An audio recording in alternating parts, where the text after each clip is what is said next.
Once there lived two brothers. The elder, Vor'cha, was wise but weak. The younger, Negh'var, strong but rash. The elder spent his days reading and studying, whilst the younger spent his days learning to fight. One day they were called to war. Both Vor'cha and Negh'var followed the call of their hearts, those of true Klingons. The two brothers would go on to win victory after victory, crushing all who stood against them. Before the battle, Vor'cha would devise strategies and tactics, and Negh'var would lead their troops, going wherever the fighting was thickest. After the battle, Vor'cha would see to his brother's wounds, so that he would be ready for the next battle. But one day, both brothers fell in love with the beautiful Princess Kahless. Negh'var challenged and killed his own brother. After marrying Negh'var, Princess Kahless awoke to find her husband dead, slain by the blood wine that Vor'cha had poisoned.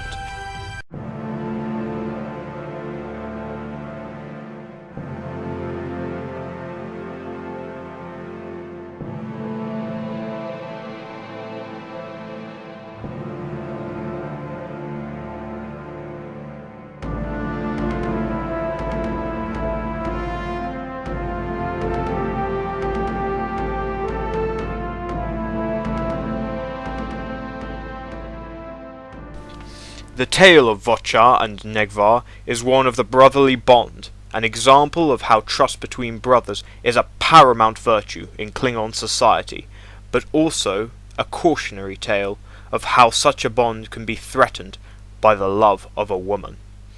These legendary figures would go on to see their ancient and proud names reborn in the newest and most advanced ships boasted by the Klingon Defense Force, the now ubiquitous Vor'cha-class attack cruiser and the mighty Negh'var-class battleship. Ships that now form the backbone of the Klingon Defense Force, which merely decades ago were thought beyond their capabilities. In the early 2290s, plans were being drawn up for the new D8-class battlecruiser, in response to the Federation's new Excelsior-class heavy cruiser, which dwarfed the Klingon D7. However, after the Praxis disaster and the subsequent Khitomer Accords, the D8 project was cancelled, something that was at the time utterly unprecedented. For many in the Empire, this was regarded as a further disaster unto itself. For the first time in over 300 years of design lineage in the line of succession of the D-series battlecruisers had been broken, and with it 300 years of tradition and inherited wisdom passed down through the generations had been lost, signalling the end of the D-series dynasty. It would be nearly 70 years until a successor was built. In that time the Alpha Quadrant would change significantly and technology would advance rapidly. In the first 2 decades following the Khitomer Accords, the Empire struggled to maintain its already existing classes. Development of newer classes was beyond their capabilities, and many in the Empire were content to subscribe to the belief that the Katinga was still a top-of-the-line battlecruiser. However, even the most stubborn proponents of this notion were forced to accept reality in 2325, when the Federation launched its new Ambassador-class heavy cruiser. At 526 meters long, it was evident that a new class of ship was needed to at the very least defend Klingon territory. However, Klingon technology in the past 3 decades had stagnated, and a growing number on the fringes of the High Council believed that this could only be remedied by a technology exchange and political alliance with the Romulan Empire, while a quiet few believed in a Federation technology exchange. In an effort to prevent further political polarization, Chancellor Kempek adopted the proposal of a young engineer, Gorchal, of the House of Mokai, who proposed a new shipwrights guild that would revive Klingon shipbuilding, adopting the motto Rath Klingon Wa. remain Klingon. Once a call to war, now reclaimed as a firm statement of neutrality. The first task undertaken by this newly formed guild was to provide a new territorial defense cruiser. This would eventually take the form of the Vor'cha-class bird of prey. At 350 meters long, it was considerably larger than the Barrel, but it proved far from satisfactory in its cruiser role. It was clear to many that any new battle cruisers should be built from the ground up. As such, Vor'cha threw out all previous preconceptions regarding Klingon ship design, in the hopes of creating a thoroughly modern warship, unimpeded by the concerns of tradition and lineage. However, few in the Empire had interest in Vor'cha's project, and the Empire continued to stagnate and fester in corruption, and the pro-Romulan elements in the High Council now grew to a considerable majority. To many, it looked as if the Empire would soon become a Romulan vassal state. However, in the 2340s, the Romulans began to make incursions into Klingon territory, attacking far-flung colonies. This led many in the Empire to become skeptical of Romulan overtures, as well as reinforcing the importance of a new battlecruiser class.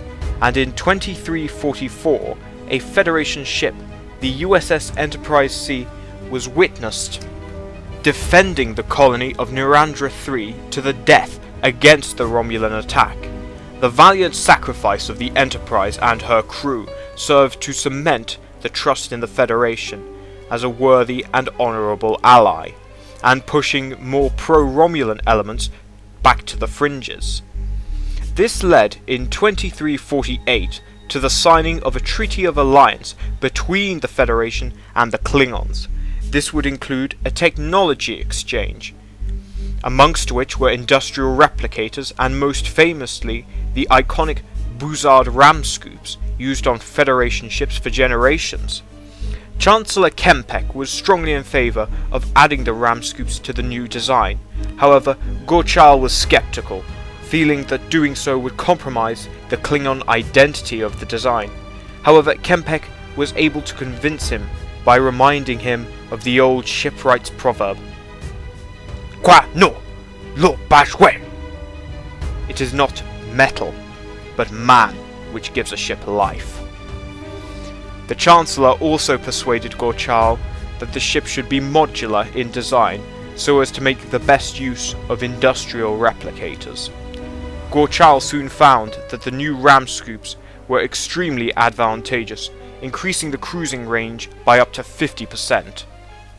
Now, with the support of the High Council and the motivation of the Romulan threat, Vor'cha's project soon fell into favour and was lavished with the resources of the whole Empire. Vor'cha was further motivated through competition with the Federation, who were presently developing the Nebula-class modular heavy cruiser. Not to be outdone, Vor'cha developed the new class with the express intention of it serving as a modular platform, one that would show newfound strength in the ailing Empire. In this time, Vor'cha came to the further conclusion that the new vessel would be an attack cruiser rather than a battle cruiser, allowing it to keep pace with smaller, more maneuverable ships, whilst bringing cruiser-caliber firepower in lieu of armour and shields. Instead, the new ship would make use of its speed and cloaking to evade enemy fire. The prototype was completed in 2353, and proved to be extremely effective in testing, with its primary weapon, the prow heavy disruptor, gaining much praise. The ship was fully commissioned in 2355 and given the title the IKS Vor'cha, which translates as healer or remedy, an extremely apt title, implying the Vor'cha as a symbol of healing and new life in the long-troubled Empire. The Vor'cha has a length of 481 meters, a width of 341 meters, and a draft of 106 meters, with a crew of 1,000 across 28 decks.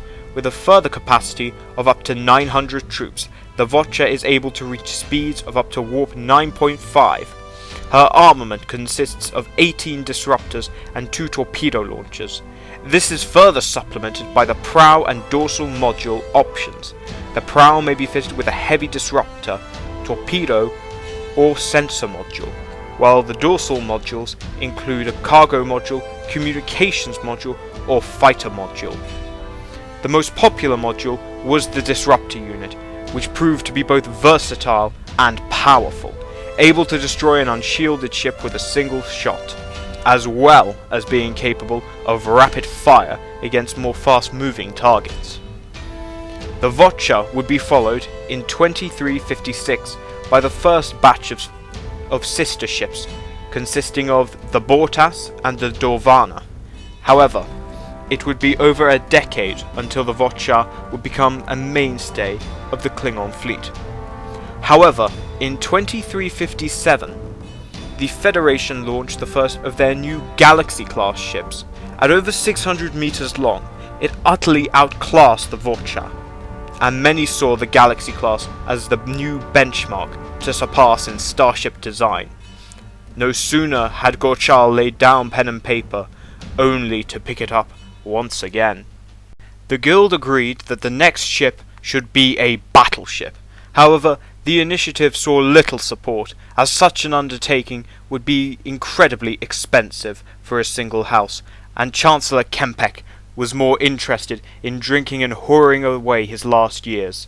However, support began to grow from 2365 after the Romulans revealed their formidable D. Duridex battleships, which was specifically designed to hunt ships in the Vor'cha weight class.